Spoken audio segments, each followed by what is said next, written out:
In this circuit, a digital clock signal of 100 hertz is used to drive the counter. A clock is simply a repeating pulse that tells the counter when to move to the next number. Every time the clock goes from low to high, the counter increases or decreases its value depending on the direction control. The direction control comes from the up or down switch, which is connected to the UP and down input of the counter. When the switch is set to the up position, the counter counts forward from 0 to 9. When the switch is set to the down position, the counter moves backward from 9 to 0. There is also a reset input connected to a push button. When this button is pressed, the counter instantly goes back to 0, even if it was counting up or down. This makes it easy to restart the counting sequence at any time. The counter does not directly produce the numbers we see on the 7-segment display. Instead, it gives a 4-bit output known as BCD, which is short for binary coded decimal. These 4 outputs are labeled A, B, C, and D. Together, they represent a single decimal digit in binary form.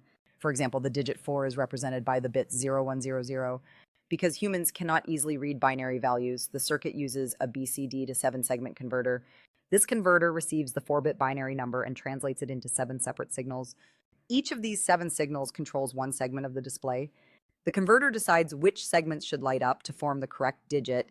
This translation happens instantly and automatically every time the counter value changes. The 7-segment display has 7 bars that can turn on or off to show digits from 0 to 9.